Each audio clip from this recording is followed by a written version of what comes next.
We're finally here. We're finally here to talk about the final arc of this Dragon Ball franchise. To finish off the whole Dragon Ball, the original franchise, rewatch through. I am not going to be doing Dragon Ball GT. I've already watched that a long time ago. I may talk about GT in just a GT video, but I'm not going to go back and rewatch it. I have it in my memory. I don't need to go see it again, because there's just too much in my backlog to add GT into it. There are things to like about GT, obviously, but I'm not going to waste time in the Buu Saga video to talk about that. I'll just make a very short GT episode, little GT epilogue or whatever to talk about GT. And I'm not making a video on Super because I don't have the complete series of Super. I have the movies, and I've already talked about the best one, Dragon Ball Super Superhero. That's the best one, in my opinion. I loved that movie, everything about it. It's wacky, it's fun, it's funny. It's just full of so much joy from Toriyama's past that I really enjoyed it. I really did. And maybe people might think that superhero is more of like cheesy, you know. That you have to remember that before there was Dragon Ball, there was Dr. Slump. Toriyama is a gag mangaka, a comic artist, a jokester. He loved to tell jokes. He loved to write funny and weird-looking things, doing funny and weird things. Dr. Slump is strange. It's very weird and it's very funny. And early Dragon Ball had some of that humor still intact, especially the Pilaf arc. It's one of my favorite arcs because of it. So if you're just used to Dragon Ball Z, and you see some of these later stuff, like particularly, and there is a reason why I'm bringing a lot of this up, in particularly in Superhero, with all this stuff being brought in, all this jokes and comic gag moments, you have to realize that these are his roots. These are where he started. And it's very funny to see that he brings in where he started, where he ends. And that's very, very true with the Buu Saga as well. He brings a lot of his roots into where he ends the series. The Buu Saga is both the worst of the stories that he's done, of the 10 big arcs. It's both the worst and the funniest at the same time. This arc has some of the best moments in the entire franchise, and this is completely subjective, opinionated version for me, but there are moments in the Buu Saga that I think shine so brightly because it's not a bunch of beefcakes doing together. It's just giving you a moment to explore some character and tell some jokes. I love that. I do. I love the jokes. And I would love to see Dr. Slump get a full dubbing package someday, like complete dub over and bring it to the West. You know, bring Dr. Slump over here. People are loving Toriyama right now. He's passed away a couple years ago, and the wound is still there. It still hurts, but we always have Dragon Ball, but he also did Dr. Slump. He also did the art for Dragon Quest. Dragon Quest 8 is my favorite game of all time. Chrono Trigger, he did the art there. That's also a fantastic RPG. It's one of the most replayable RPGs you could ever play. It's just, he's been all over the place, and it's worth looking at all of his stuff, from both the fighting, big beefcake stuff of DBZ to the funny stuff, from the weird stuff and the wacky stuff of Dr. Slump. Coming back to rewatch the Buu Saga, I thought that Buu, at first, before I rewatched this, I thought Buu was just a weak Cell knockoff that had a healing factor because Toriyama was running out of ideas. And then I realized, no, it's a little bit the same, but it's more the same during the Fusion arc, but during the earlier parts, in the actual conception of Buu, his healing factor is more of a joke. It's done very funnily. A lot of jokes with this guy, like when you blow off Buu's head, his arms start waving around for his head, looking for his head before a head pops back up, and Buu just... There are a lot of jokes in here for Buu that are there to be funny. They're not there to make the villain cheap with a healing factor. This healing factor is one of the most interesting healing factors, and it does separate itself from Cell enough to say that this is unique. Arguably, I'd say Cell's the one that's not unique, since he's knocking off Namekian regeneration. Buu's regeneration is purely unique to Buu and Buu alone. We've never seen anybody else do regeneration like this. Buu is magic, and that's something that we haven't seen since OG Dragon Ball. The early days of OG Dragon Ball, magic was all over the place. We had mysticism, we had spirits, Korin Tower, and all that good stuff. Kami and the Kami's realm. There is all sorts of wacky and crazy and fun mysticism. Oolong and his shape-shifting is magic. It's magical, it's whimsical, it's funny, it's awesome. I love that stuff. During one of the filler episodes for the Red Ribbon Army arc, before Goku goes to the 22nd World Martial Arts Tournament, we had a couple filler episodes of Goku going off to train on his own. And in one of the filler episodes, Goku goes into a demon realm to rescue a girl. And that was fantastic. Lots of magic there. Very good story. You could have made that a movie, and it would have been awesome. It would have been awesome. I would have loved that. I would have loved to see a full movie-blown runtime for that. Like a good 60 to 70 minute runtime for that story. It would have been awesome. You could make a film about almost every single one of those little filler episodes that they did during that era. It's very good. In the filler in the Buu Saga, we had the Otherworld Tournament, and of course, the only thing that everybody remembers from that is Goku versus Pikkon. And I will admit, I thought this fight was a lot better in my memories. Because when I finally rewatched the Otherworld Tournament, this fight was incredibly disappointing. It was incredibly disappointing. There was a lot of reused animation, very little unique attacks, very little unique things. The Super Kaioken was very interesting, but he only did it once. He didn't do it again. I would have said you should have expanded this fight to a couple more episodes. You should have expanded this tournament to at least an 8 to 10 episode arc to give it time to breathe, to give all these interesting new characters time to breathe. Because you had an idea on your hands. You really did. You had an idea. A lot of these characters, Maruko, whatever that other guy, Topcar, and there's Aquaria.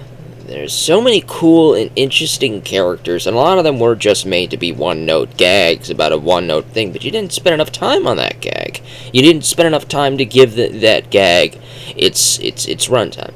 Because these characters are very much the type of inspiration we've seen from characters in the early 21st World Martial Arts Tournament. Characters like Ronfon, characters like Nam, characters like Manwolf, characters like Bacterian, Girin. So many of these early Dragon Ball era characters had their own episode dedicated to them so they could show off their wacky skills, their wacky gimmicks before the main character or one of the other protagonists who had to fight them, like Krillin fought Bacterian, would end up defeating them.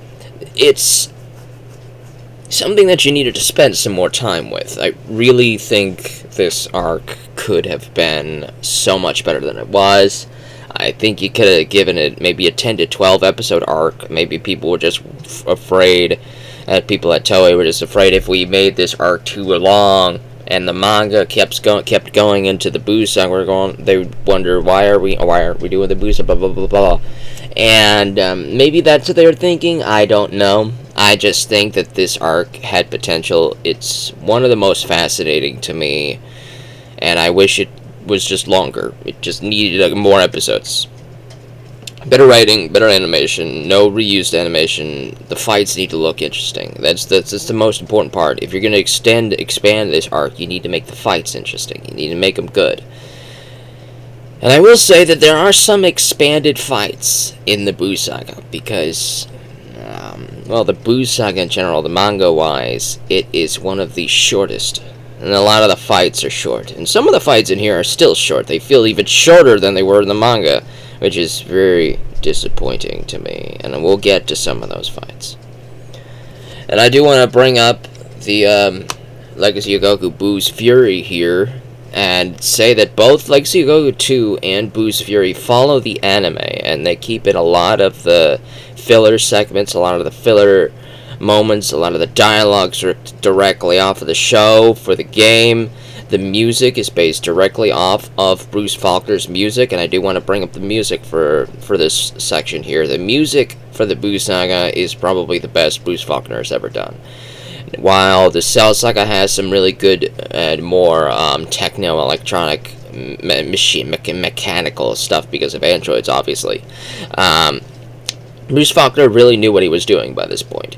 The Cell arc was a lot of more techno and machine stuff because of the androids, but by the Buu Saga, things started to sound more magical, more whimsical, more strange, more ethereal.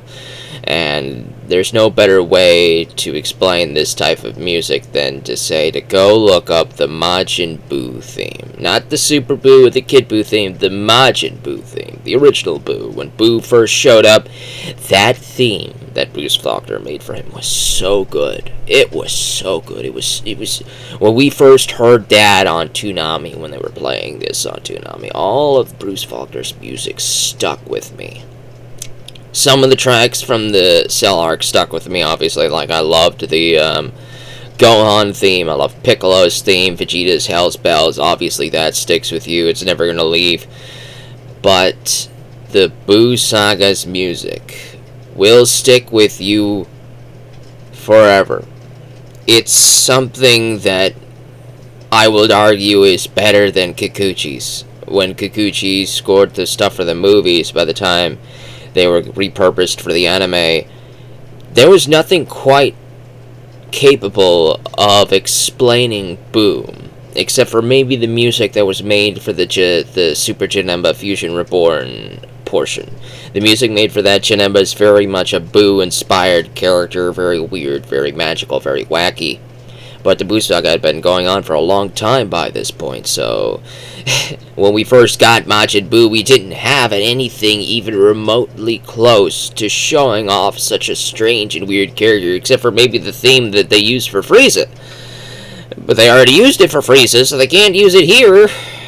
So Bruce Faulkner's music was made for these arcs rather than made for movies and then got repurposed. So that's one thing that I have to give to Faulkner for the Buu Saga, is that the music is top-notch. Most of it is, at any rate. There's a lot of stuff that just gets filled in for filler time, and a lot of bland music. Obviously, there's tons of bland music to fill in the spaces where it should be quiet. Like, that's one thing I'll give it to Kikuchi. When I watched this entire series for the Kikuchi score, I love the quiet moments because it gives you time to pay more attention to the dialogue. When the music is playing, you don't really pay as much attention as you normally would to the dialogue. When the music fades, it emphasizes that you should be paying more attention to what people are saying, and you pay more attention. You pay more attention to the dialogue, the cadence of the voices, and it feels more tense. It feels more dramatic. And then, obviously, when the music kicks in, when it's done sparingly, the music feels more dramatic. It feels more interesting. So I would say that if you combined Faulkner with Kikuchi's score, like Faulkner's music, but with Kikuchi's moments of silence when the silence is needed, and put the more important Faulkner tracks in for when they need to be put in, you would have a much better version. I'd argue that you could edit this to make even a third edit for the background music to do Faulkner like Kikuchi, where the music of Kikuchi is playing, replace that with Faulkner's specific scores for those specific moments, and keep the moments of silence. You would have probably a best meeting in the middle thing here, because Faulkner does get on your nerves. You're watching it, the music is constantly going, and that might have been that was a decision that they made back in Funimation. They said put music in at all times. These kids are ADHD, they need music, yada yada yada yada, blah blah blah. That's I'd say that Faulkner has some scores, some tracks that are way better than anything I've ever heard in the Kikuchi score for the Buu Saga.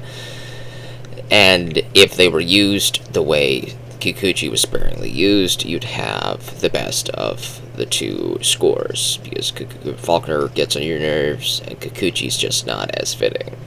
Faulkner's more fitting when he needs to be, but there's too much Faulkner. Okay, yeah, alright, now I don't want to keep going through all that. Boo's Fury also did some of the movies. They added Brawly in as a fight. Legacy of Goku 2 did this as well. They added Cooler in for a fight, but only Cooler, nobody else. This one adds Broly in for a fight, so you do the Broly Second Coming segment, and then you get to do Janemba's segment. And the way that they fit Janemba into this is perfect. It really is. When Goku goes back to the other world after his time runs out on Earth, we get a full-on segment where Goku goes to Otherworld and Janemba's already taken it over. So that's the segment of the arc where Goku goes to take on Janemba and takes out Janemba and finishes that up and has Vegeta show up and all that stuff. We do Gogeta and all that stuff. It's a great portion and shows that there was creativity going on in this game with this arc, and it really made the game, you know, just that ooh, too sweet, you know, chef's kiss and all that stuff. There's some stuff that they added in here I'm not really a big fan of, like equipment. I'm not the biggest fan of the equipment. I like some of the Easter eggs, but I don't think the equipment's needed. The way they did it in Legacy Goku 2 was perfect. They didn't really need to change that formula up too much, just the story. But either way, playable characters are Goku, Vegeta, Gohan, Goten, and Trunks. And there are temporary playable characters of Mr. Satan and Videl. And you also get to use fusions of Gotenks, Vegito for one fight, and Gogeta once as an unlockable character. Once you collect all the side quests, you can use Gogeta whenever you want. I'd argue that you should also be able to use Vegito whenever you want, because Vegito also has unique moves and cool stuff, and I'd love to have him, but it is what it is. You can mod this if you'd like. And that's all the time I'm going to spend on Buu's Fury. Let's talk about some of the manga, though. I have all of the manga out here. The entire Buu Saga takes over 7 novels, 7 graphic novels here, which is pretty hefty. It's longer than most OG Dragon Ball arcs, and the art is also pretty good here. We see Gohan on the little speedy thingy, and on the back here we don't see anything worth doing here. And for this one, we don't really see any vehicles. This one, we get to see Goten on this. Look cool. I like this art. I like this one a lot. This one's a vehicle. Buu with Mr. Satan and the little card, number 39, indicating it's number 39 out of 42. It's a very cool. I like that he's still doing this. These little vehicles. He's still doing them. He's still showing them off. This one's pretty bland, and then this one's obviously the last one here. And let's see if we can go through the mangas and look through each version, each novel, and see if there's any more vehicles in the chapter title cards. I think these started to get a little more brief as time goes on, but we'll see. We'll see if we can find any more vehicles in these chapter title cards. Nope, nothing in volume 20. Let's see if we can find anything in 21. No, there's nothing. Absolutely nothing. You see this, the final page? Nothing in chapter 21. Let's take a look at chapter 22. So hopefully, maybe. Nope. Chapter 22 doesn't. Like I said, these later volumes are getting a little cheap with the lack of title cards. I miss this. I miss seeing title cards. I want to see title cards. There's a couple here, but no more vehicles in that one. Let's look at number 24. There are only 3 left. There's a couple title cards here, but nothing worth doing. Obviously, they did make title cards for this. They just decided not to include any of them, which is very disappointing. We have some Gotenks ones here. This one's one is in color. Now, obviously, it's not in color here. This is grayscale, but the way that you could tell when something is in color for these is when they use different fancier shadings here compared to the typical shadings of this. When you see this, when you're on your black and white grayscale pages, you'll know that this was actually originally in color. Okay, so let's take a look and see if there's anything else. Nope. And final one! We're on the final one to see if there's any vehicles or cool little tidbits or anything like that. Nope. No, there's nothing. No more. That's very disappointing. It really is. Let's talk about the actual story, though. The actual story. Let's get into that a little bit more. There's some things I really like about this. Then we're going to talk about the best moments from my subjectivity first, and then we're going to talk about some of the bleh moments, some of the drop the ball moments where I think they dropped the ball and could have done a little bit better, and how the anime could have done a little bit better, filling in for the lack of content in the manga. And one of the best moments and the best ideas, in my opinion, is expanding the Great Saiyaman arc. They added a couple more episodes, letting Gohan do Great Saiyaman stuff, and having each episode have Videl playing investigator to try to find out more and more about the Great Saiyaman as time goes on. Gohan doing some wacky shenanigans at high school. It's just a great time. I would have loved to have seen more of this. Even more episodes added to this portion of the story. And even more filler episodes, episode of the week, villain of the week, maybe two-parters here and there. But just some standalone Great Saiyaman antics to have him really build out a reputation over maybe like an 8-episode arc. It would have been fantastic. I get that not many people like the Great Saiyaman. I'm minority here, but I think the Great Saiyaman is the perfect evolution for Gohan's character. If you don't read the earlier points of Dragon Ball Z and see Gohan's character from the Saiyan Saga all the way to now, and if you didn't think Gohan read comic books, like superhero comic books and all that stuff in between studying, and if he didn't at least get inspired by geeky stuff growing up, then I don't know what planet you're on, man, but that perfectly fit for Gohan's character to do this superhero Great Saiyaman weird poses shtick. And I love the English dub for this. Kyle Haber voicing adult teen, higher teen Gohan. It's a great time. Kyle Haber does a great goofy, geeky Gohan voice. It's just very fun. And I love it when the story is fun. You don't have to have this planetary peril every other episode. You just have some fun stories. You have a man kidnapping a baby pterodactyl dinosaur, and it happens to be a dinosaur that Gohan recognizes from the Paozu region. And Gohan knew Chobi's parents. Chobi's the name of the baby dinosaur, and Chobi's probably the name that Goten, his younger brother, gave, and the parents are probably the people that Goku introduced Gohan to. It's just a great time, just some great little extra information to show that these guys are raised in the wilderness, but Goku's probably befriended almost the animals of the wilderness. It's just awesome. I loved it. But there's just those little moments like that that really flesh out the characters and just make it feel fun. And there's a couple other episodes where they brought in Commander Red and Adjutant Black, and that was a fun little moment. They became film producers, and that was great. Everything about that was great. I wish there was more of that. I wish we could have spent a whole episode with that instead of half of an episode.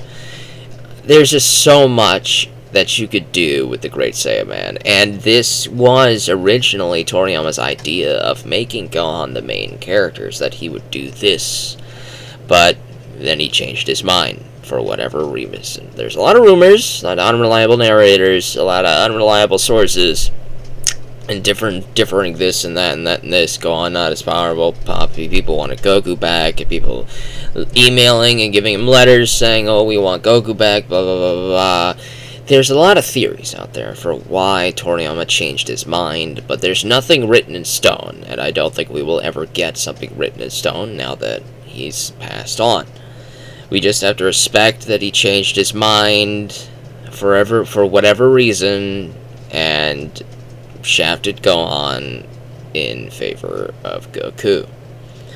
And I love Goku as a character, I do. He's awesome, he's very funny. One of the very final episodes of the Buu arc, I think the fourth to final episode, just showcases just what a great character Goku is, and how, when he's written fun and properly, he is easily one of the most watchable characters in anime history.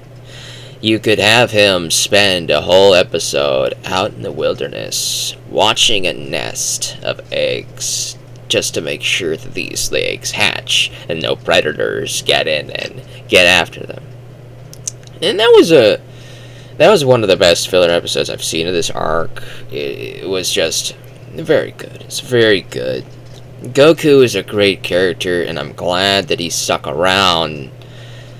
But this is just personally, as a big Gohan fan, I feel like this is a step backwards for Gohan, as Gohan was built to replace Goku someday. He was added into the story and Z to show an opposite to Goku, who was also stronger than him, even at the earliest moment of his introduction.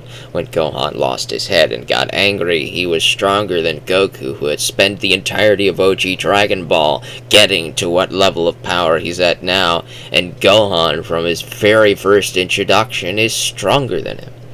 That is one of the great, awesome plot MacGuffins you could write for a character, but you have to pay it off. Super Saiyan 2 paid that off a little bit. You could have done a little bit better with some little bit more build-up, but I tried to make an explanation to explain why Gohan didn't get involved as much during the Cell arc. It's because of Vegeta, Piccolo, Trunks, Goku. There's a lot of people who are the adults who are more responsible, who are responsible for these things. You should be doing this instead of letting children fight.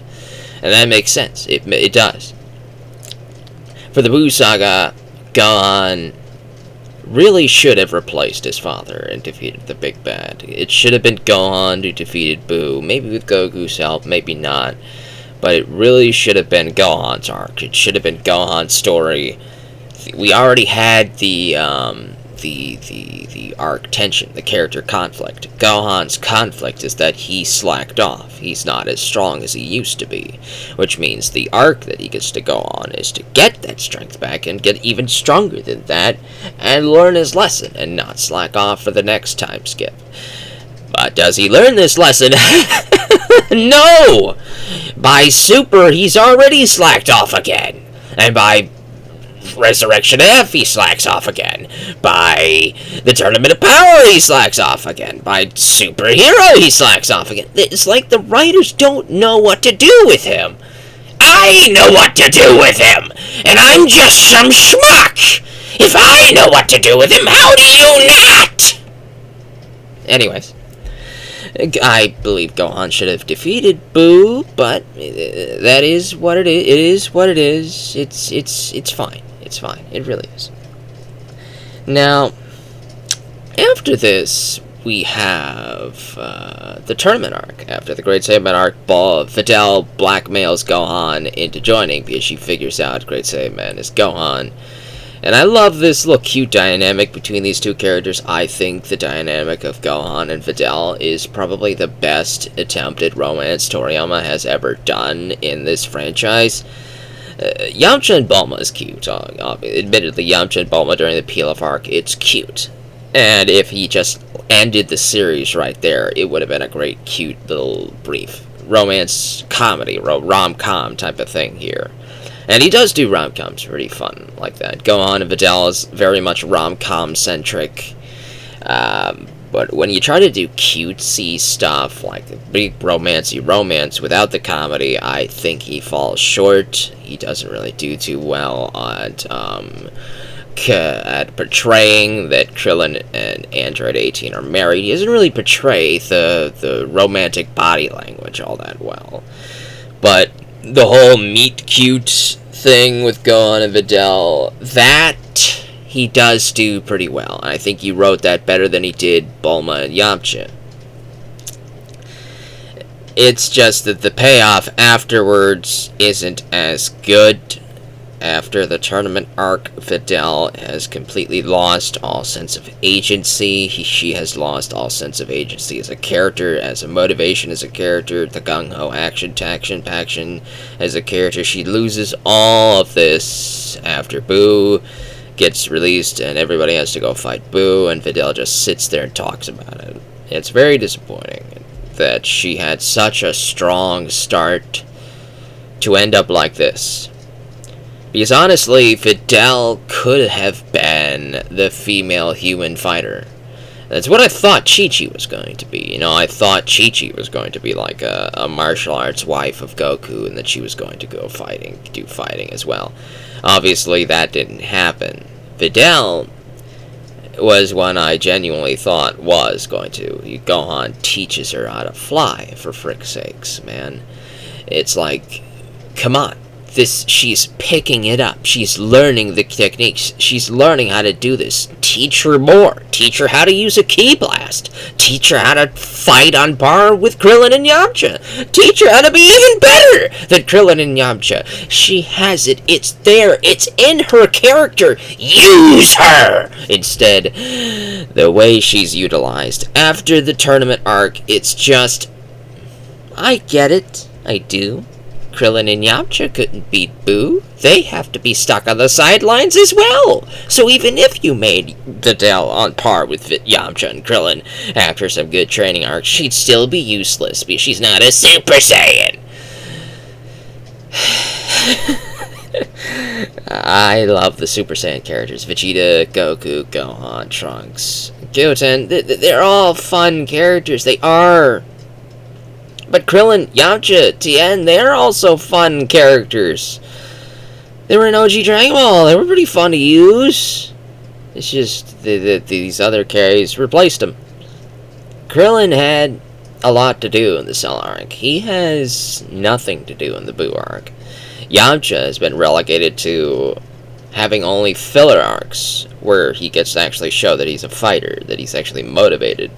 It's a joke in the English dub when Yamcha dies and Krillin and Yamcha go to the Grand Kai's planet. Yamcha's fighting with all the Buu and other dead fighters, and Krillin makes an aside joke saying, when he was alive, you couldn't get him to train, but now you can't get him to stop training. It's like, the filler treats Yamcha how I would have treated Yamcha during the entire story, during the entire arc. I would have this guy keep training and keep fighting. I would have the humans keep going, and from a writing standpoint, you don't really need to explain it all that well. Super obvious. Dragon Ball Super obviously didn't explain it all that well, how some of these human characters start fighting on par with Super Saiyans. Just say, hey, they're now on par with Super Saiyans, and they can still get active, they could still take part.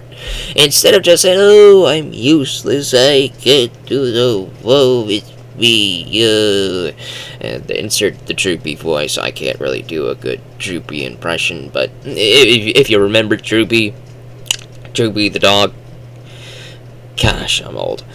Anyways, Droopy's a great show. You should watch it.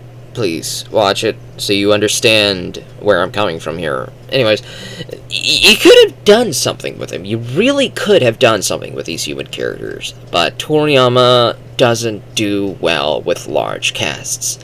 He never does.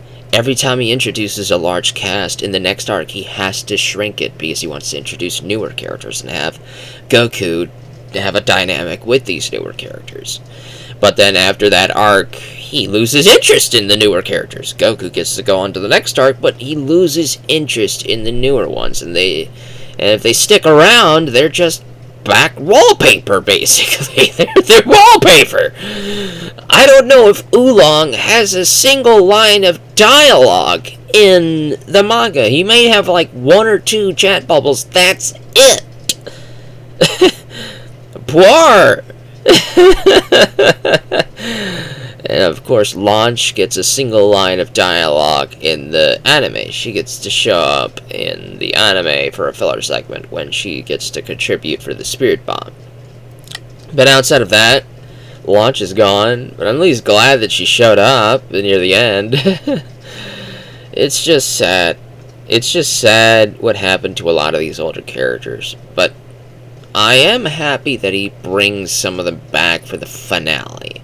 Like with the Spirit Bomb, he makes a few panels to show off all of the characters that Goku has interacted with over the past with the OG Dragon Ball stuff. We get to see Android 8 again. We get to see Jingle Village again. We get to see all sorts of great stuff with Namu. I think Namu shows up. Yeah, the anime does Namu bad, but at least we get to see the little flashes of it, because when it's Mr. Satan who shouts at everybody to give their energy to the Spirit Bomb, and then we get to see Namu, we get to see Giran and all that stuff, and I think those guys would actually do it for Goku and not for Mr. Satan, but it is what it is. We get to see Bora again. We get to see Android 17 make a cameo. And Tien! Let's talk about Tien. He was written out of the story, so I understand Toriyama not really knowing what to do with the character. I do. But if he was going to write him out of the character, he should have left him out of the story. He included him. So since he included him, I have to include him. If you're going to include him, you need to write him properly. What's the... Okay.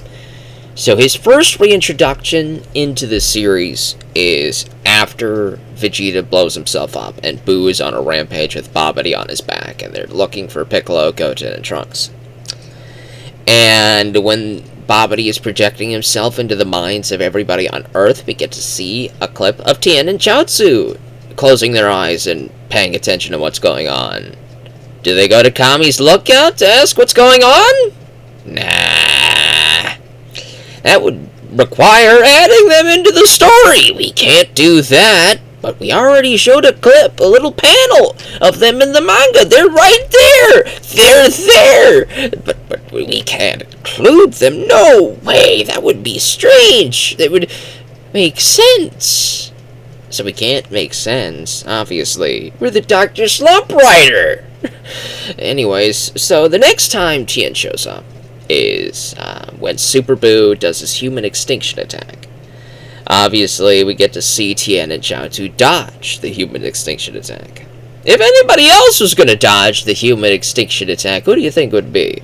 Android 17. In fact, I think that human extinction attack, if it hits 17, he'd look up at the blast just falls apart once it hits 17's head, and he's going like, well, something's clearly happening up there. I should go check it out. And then he doesn't, because... and Tien, after dodging Super Buu's human extinction attack, you'd think Tien would say, I should go help my friends. But he doesn't. Until he does. After the Kami's lookout gets destroyed and everybody gets turned to chocolate, Krillin and Yamcha, people Tien would actually come up there and be camaraderie with, to try to help out with. They die, get turned to chocolate, they get eaten. And then, finally, when Buu Tanks is about to destroy Dende, Tien finally gets to show up and saves Dende's life. Admittedly, by proxy, Tien is the most useful human in this arc, just because of that one moment. Like Krillin and Yamcha, they were just there to talk. Krillin didn't really do anything, he just got turned to stone. Maybe, maybe Krillin's useful because Piccolo handed an unconscious Goten and Trunks to him so that Piccolo could fly back to the battlefield and confirm that Buu survived Vegeta's explosion. But, you know, they could sense energy. Maybe Piccolo could have been carrying the brats and Krillin could have been somewhere else and he had just been sensing Buu's energy and be like, oh, Buu's still alive. He didn't really have to do that. So Krillin holding the unconscious brats didn't really contribute much to the story. And he didn't really do anything else after that either. Yamcha, he doesn't do anything either, except for... Well, actually, Yamcha contributes something better than even Krillin does. When Bulma was making the wish to bring everybody back to life that Vegeta killed at the tournament, Yamcha just says, bring back everybody who died today except the bad guys. You know, and that would keep Deborah dead, and Yakon dead, and Pui Pui dead. But it would bring back all the good guys that died today. And that's a good idea, Yamcha. Great idea, Yamcha. That's contributing more than Krillin did. And, of course, Tien contributes the most. Even though he has the least amount of screen time, he contributes the most simply because he saves Dende and Mr. Satan. He saves Mr. Satan. Dende's standing right next to Mr. Satan, okay? Gohan wasn't going to be able to intervene to block that attack. If Tien didn't do that, Mr. Satan would be gone too. So he didn't just save Dende, he saved Mr. Satan. He saved the champion of the world who talked to the humans of the world and got them to contribute to the Spirit Bomb. Tien, by proxy, saved the story. I'm stretching it so far, but it doesn't make sense for him either, you know. At least the anime gets to show Dende healing Tien after Super Buu sucker kicks him more accurately. And Tien's out cold, and he's out of the story again in the manga. But then, the anime, we get to see Dende heal Tien at the very least. But does he stick around? Nah, that would make sense! You know what I would do? If I were a filler writer, if I were one of the filler writers for this story, I would give Tien a bone here. You know, I would. I'd have Tien stick around. I'd have him stand to the sidelines with Dende and Mr. Satan and the puppy to watch Vegito fight Buuhan, right? And then I'd have Tien watch as Vegito gets absorbed. And then I'd have Tien come up with the idea of using the evil containment wave on Buuhan. Kind of similar to how Babidi sealed Buu away. Tien thinks this might be their only chance to stop Buu. Maybe they could use the Dragon Balls to wish everybody that Buu absorbed back out into the real world, maybe. But either way, this could be Tien's big moment. He could go up there to try to use the evil containment wave on Buuhan while Vegeta and Goku are inside Buu. We have Tien on the outside trying to do this big last-ditch effort, only for Buuhan to be too strong for the evil containment wave, and Tien dies. At least he goes out doing something instead of being completely written out of the story for no apparent reason at all.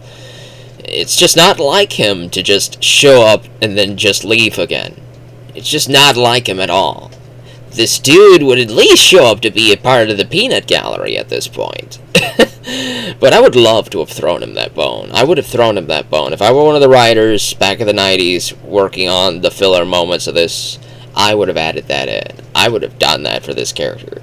It would not really interfere too much, since it doesn't accomplish anything. Tien tries something, he fails, and he dies. That's what happens in the manga. He shows up, he tries something, he fails, and he dies. So it still falls in line, it's just a little slightly different. Kind of like how you added Mr. Satan's 2 apprentices to the Cell games, so they just stick around for the rest of the Cell games. I admit that's a worse thing to have those guys there. I don't think you needed them. But sometimes filler can be a good idea. Like the Tien idea I came up, I think that's a good idea. But one of the best ideas that he did, that Toriyama did for this arc, and one of the best ones in the entire franchise to me, is Mr. Satan's character and his character arc. It's one of the best written in this whole shbacle. We have this guy, this oaf, this buffoon, this fraud, and he ends up going up against Majin Buu, the Fat Buu, and there's lots of funny gags and hijinks. It's so funny. It's fantastic in the anime and in the manga. It's some great moments. It's some of the greatest episodes in this franchise, personally, to me. All of the jokes and things that Mr. Satan pulls out of his bag of tricks, nothing works comically, and he makes some of the best faces. He hands Boo some chocolate laced with poison, and Boo eats them and says, "Ooh, this is good!" And Mr. Sata's like, "What?" I love it. I love every minute of it. It's so good. And then one of the best moments in the entire franchise to me is Mr. Satan looking up at Boo and says, "Boo, why do you go around destroying our cities and killing people?" And Boo says, "Because Boo was told to." And Mr. Satan says, "You know, that's a bad thing. Killing people is wrong. Destroying our cities and all that stuff, it's bad. It's a wrong thing to do." And Boo's like, "So Boo shouldn't do that anymore?" And Mr. Satan's like, "No, don't do that, Boo." And so Boo says, "Okay, Boo won't do it anymore." And just like that, one man, one lonely human, weaker than Yamcha, weaker than Master Roshi, weaker than Yajirobe, admittedly better at boasting than Yajirobe, just saved the world through words. Something that he's already good at, boasting and bragging and using his words to spin a tale. But he's doing it for good this time. That's incredible. That is fantastic writing. And of course, even better, is we get to show Boo experience pain. Pain that he didn't really have the empathy to experience beforehand. He didn't have the awareness to experience what pain felt like for himself. He got to see the screams and the terror of the humans when he was racing through the cities, when Babidi told him to do whatever he was doing, all the evil actions. Boo never really felt the pain or empathized with the screams beforehand.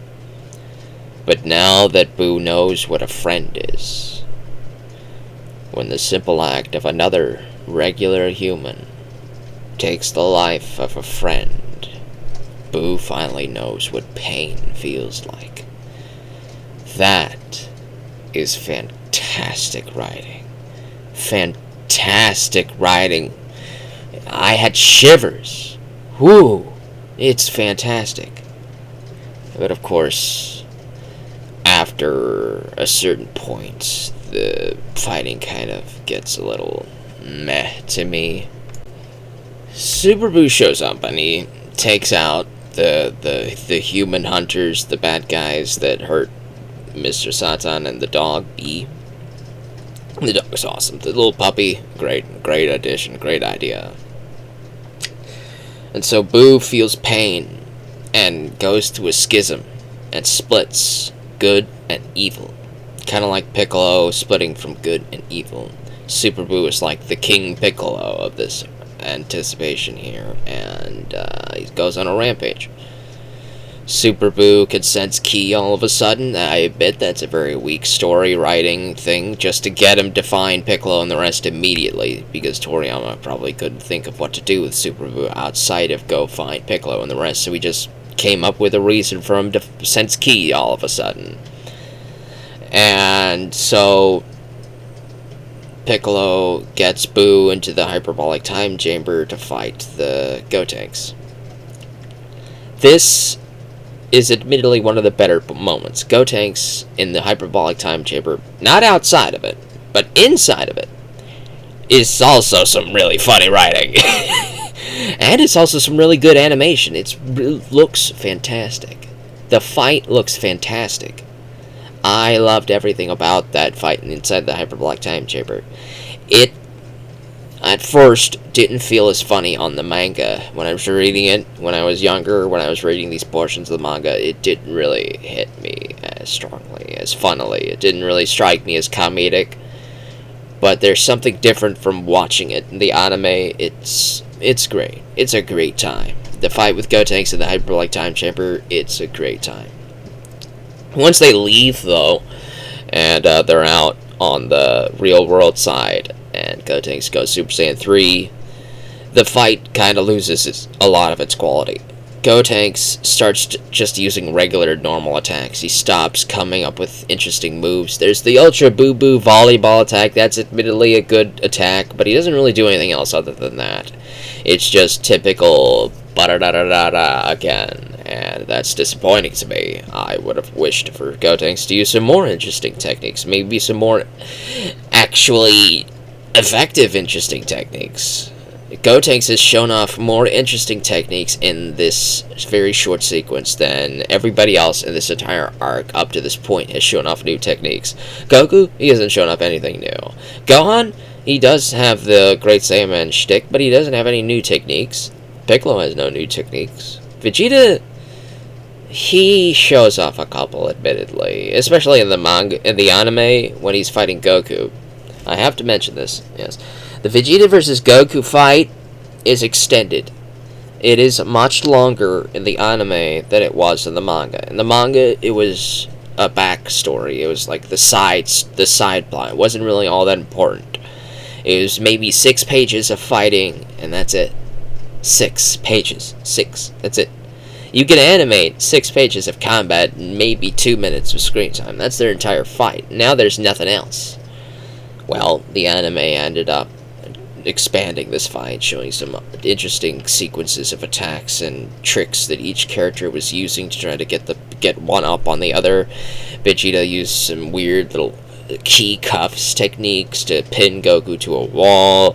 There's all sorts of cool stuff going on here. There is admittedly some reused animation, but it's not a lot, and it wasn't lazy all the time. There's some sequences of that lazy but it's not as much. Admittedly, the fighting is better paced in a lot of these later episodes because of how unique the enemy they're fighting is. Goku and Vegeta is not as unique, but their strategies are pretty fun to watch. Gohan versus Dabura is expanded. It's okay. We get to see Dabura use some very interesting techniques that we didn't really get to see him use in the manga, which I really appreciated. Yakon and Pui Pui are basic as is, whatever. Buu is probably the most interesting when he's the Fat Buu, and admittedly Kid Buu is also very funny and admittedly interesting in regards to how he fights. He's like a cartoon character. I mean, this is an anime, yes, but he literally is like a cartoon character in an anime, if that makes sense. He's like a Looney Tunes character. And it's very funny to watch how he heals. He regenerates himself and all that stuff. Like, Vegeta blows off his legs. Kid Buu seems to be, like, even less durable than the other Boos, but it seems to just be for gag funny humor. Vegeta blows off the bottom half of Boo's body when prior Gohan and Gotenks had to use like their best techniques just to get Super Buu without damaged. Vegeta just blows off the bottom half of his base form, and Buu is like just doing a little comedic struggle to get his legs back out, but it's all just for the sake of comedy. Kid Buu plays with his opponents. I think he was also playing with Super Saiyan 3 Goku. I think he was playing with him. And I'm not going to get into the whole Goku versus Gohan thing, but I will get into one thing about Gohan. Gohan is disappointing. He's one of my favorite characters in this entire franchise, and my memory honestly thought this fight was longer. Obviously, I had the VHS tapes of this. I had the tapes. I watched this fight. But I hadn't seen these tapes in maybe 15 to 20 years, okay? So it's been a while. It's been a while. But I honestly I thought I remembered this fight being longer. I thought Gohan used more techniques against Super Buu. I thought the Gohan versus Super Buu segment was a lot longer, kind of like Vegeta versus Semi-Perfect Cell. I thought it was a whole lot longer than it actually was. This segment was pitiful. The Curb Stomp, Gohan versus Super Buu, is basically half an episode, and then maybe a third of the next episode, and that's it. That's all. Then it's over. Then Buu does a little blow himself up shtick to wait out the hour for Gotenks to fuse again so he can become Buu Tanks. the actual Gohan versus Super Buu fight was pitiful. It was pitiful. The manga is admittedly better here because it's supposed to be short. It has to be short. But it does what it needs to do properly. But it's also pretty short. It's like 1 to 2 chapters, and that's it. It's very disappointing. It is. It's very disappointing. They extended many of the fights. They extended Goku versus Majin and Vegeta. They extended Gohan versus Deborah.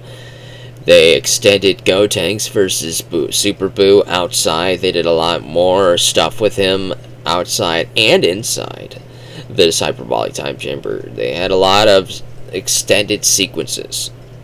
So how come Gohan was the only one that didn't get an extended sequence? How come Gohan's sequence was the only one that was the shortest one? His sequence feels pitiful. And then I thought about something. And then I remembered something from a very long time ago. There was a PS1 game, Dragonball GT Final Bout. And the opening segment, we get to see Gohan pummel Super Buu using some awesome technique. And a part of me probably thought that he did that in the anime as well. He didn't, but a part of me thought he did. A part of me thought he used this awesome combination of cool attacks against Super Buu in the anime. Nah, he didn't do that. It's disappointing. It's just very disappointing. I'll tell you what was extended, though. Gohan versus Buu was extended. So we get to see Gohan on the back foot getting beat up for a very long time. For a very, very long time. Very extended. So we get to see Gohan getting beat up get extended, but we don't get to see Gohan get the upper hand get extended. Every fight in this arc got extended except for this. It's pitiful. There's no excuse. Should have at least been 2 episodes. Come on. It's Gohan. You gotta give it to Gohan here. And I already talked about my theory about how Toriyama changed his mind about Gohan. Probably some point in between Elder Kai unlocking Gohan's potential and Gotenks fighting Super Buu. At some point in that portion, the build-up with the Gohan's character, he was about to do a Goku here. Gohan was literally doing a Goku here. He goes in, he loses against the big guy, he goes to a power-up segment, he comes back stronger than ever. This is the Goku treatment. So I expected Gohan to win here. I expected Gohan to beat Super Buu. I didn't think there would be anything after Super Buu. Maybe Buu could be a good tension builder, but Gohan would probably still find a way to win. It was just my theory, but of course I was wrong. Horribly, horribly wrong. Gohan loses. And Goku just suddenly comes back! Elder Kai just suddenly has the ability to just give his life to Goku! Go back to Earth, Goku! Get back into the story! And I already talked about my theory with Vegito and Gogeta, because around this time Fusion Reborn was happening, and they were going to do Gogeta and Fusion Reborn, and Toriyama came up with Potara simply because they were going to do Gogeta. He didn't want to just feel an original or whatever. The Spirit Bomb with Kid Buu, admittedly, it was pretty fun. And I also really enjoyed the segment Inside Buu. That got extended by a couple episodes. I love the dynamic between Goku and Vegeta inside Buu. It's very funny, lots of comedy. It's very good. I will not take anything away from that. It's very fun. It's very fun. When Dragon Ball's fun, I like it. When it's funny, I like it. But that's obviously super subjective. If you found it to be grating, then more power to you. It's grating for you. It wasn't grating for me. It was funny. I enjoyed it. The parts that I really didn't care for the most in the later half of the Buu Saga were the actual fighting parts. I thought Mr. Satan and Fat Buu's friendship was one of the best parts, and then Super Buu versus Gotenks. It was funny, but when Super Saiyan 3 Gotenks comes out, it's not as good. I thought he's awesome and cool. I thought Super Saiyan 3 Gotenks was cool, but as a kid, when you grow up, it doesn't really feel as awesome anymore. Ultimate Gohan still feels cool as heck, so his segment is very disappointing. I'll tell you what did get very, very extended is Vegito. Vegito gets to have a full episode in his base form fighting Buu Han, which is very good. And then he gets maybe an extra 1 or 2 episodes to fight Buu Han as Super Vegito. It's very extended. It's very, very extended. And it just makes me more and more upset that everything that you extended from everybody else's fights, why didn't you extend Gohan's? You know, Gohan was the only one that got barely any time to do anything. I remember Super Vegeta pummeling Semi-Perfect Cell more than Gohan pummeled Super Buu. It's just very disappointing. Very disappointing. But one thing that was pretty brief was Majin Vegeta versus Majin Buu, Fat Buu. I thought that fight was longer in my head, but as it turns out, it wasn't that long at all. It was just maybe an episode of Vegeta getting the upper hand on Buu, using all sorts of weird combinations, cool attacks, and atomic blast, and all that good stuff. And then the next episode, Buu just hits him like 2 to 3 times, and he's down. That's it. 2 to 3 hits, and Vegeta is down. That just goes to show just how much powerful Buu is. Vegeta could pummel him all he wants, but he wasn't doing any actual damage to him. That's why Buu allowed him to take Buu took all those hits, because they weren't actually damaging to him. His body is so strange. It's awesome. I love it. The Buu Saga as a whole, in the whole general whole, I think has some of the best moments in this entire franchise, but as a whole, it is one of the weakest, with all of the plot holes, with all of the meh going on. It's just Buu and Buu Han just felt like a segment of getting to see Cell again, because it was just Cell. It was just Cell, and I didn't really care for that too much. At first, I thought it was really cool, but then I realized it's just Cell who's hyperactive now. It's just Cell. Kid Buu is interesting, but not as interesting as Super Buu. Super Buu was pretty fun, but he didn't really have all that much of a personality outside of just being the evil version of Fat Buu. Fat Buu was probably the most interesting of all of the Boos to me. That earlier Fat Buu, because he really was very innocent, and it's just some bad influences causing him to do all sorts of bad things, and he thought it was fun. He thought that's what fun was, until Mr. Satan told him, no, that's not fun, that's bad. And Buu goes like, oh, well, I didn't know that. I'll stop. It's just Fat Buu is amazing. I love that character. And we get to see a final segment with that Fat Buu doing something in one of the final episodes of the arc. And I believe the 5th to last episode. Fat Buu gets to go get some ice cream. Fat Buu wants some ice cream, but Fat Buu doesn't have any money. And so Fat Buu sees a street fighting tournament going on, and Fat Buu just joins the street fighting tournament so he can get some money, so that he can get some ice cream. It just reminded me so much of Goku in the Red Ribbon Army arc, where Goku needed to find money to pay somebody to tell him where Bulma lived.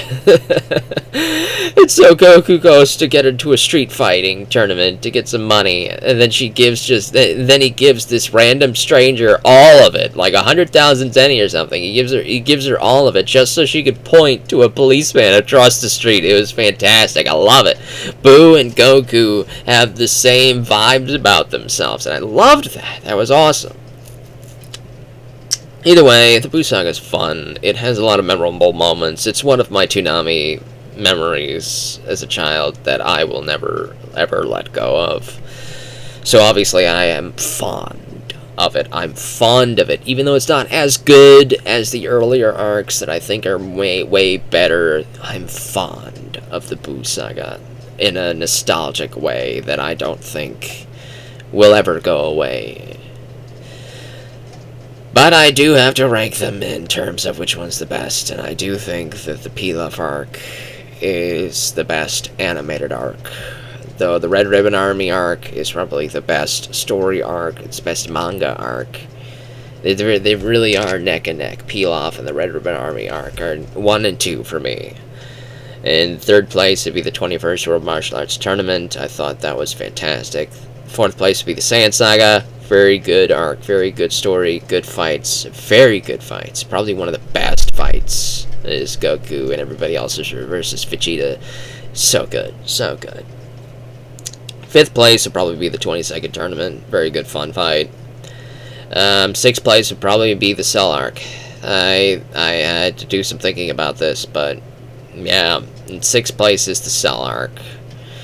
Cell has a lot of holes, admittedly, but it's more concise. It's, at least the androids make sense. It really could be neck and neck with Frieza, really. The second half of Frieza just really brings it down. If the second half of Frieza wasn't as bad as it was, I would put Frieza in 6th place. But the Namek arc is awesome. If I just thought of the Namek arc and the Frieza arc as 2 separate arcs, Namek would probably be in like 4th place instead. Namek is just that good. So maybe I'd put Namek in the 6th spot and Cell in the 7th spot. Thinking about it right now, yeah. Frieza in 6, Cell in 7. The King Piccolo in the 23rd. While I really like Goku versus Piccolo, the 23rd is very brief. It's very short. It's just not. It's just leading up to Goku versus Piccolo. It's one of the best fights in the entire franchise. Honestly, it really is. But there's nothing else it has going for it. King Piccolo at least has a story. At least it has a story. Goku goes on a journey. Goku learns some things. And Yajirobe is an awesome character. So I think I have to give it to King Piccolo for slot number 8. And then 23rd for slot number 9. And then Buu Saga for slot number 10. Yeah. And this isn't saying that the Buu Saga is bad, the 23rd tournament arc is bad. Obviously, Goku versus Piccolo is one of my favorite fights in the entire franchise, okay? Mr. Satan's friendship with Buu is one of my favorite moments in this entire franchise. Just because they're in the bottom doesn't mean they're bad. I think this entire franchise is great. I could spend hours and hours and hours and hours and hours, and have spent hours and hours and hours and hours talking and gushing about this franchise. And I will be back for the rest of the Dragon Ball movies. I will be back to discuss those. But we're closing a chapter of the original franchise. Dragon Ball and Dragon Ball Z is done.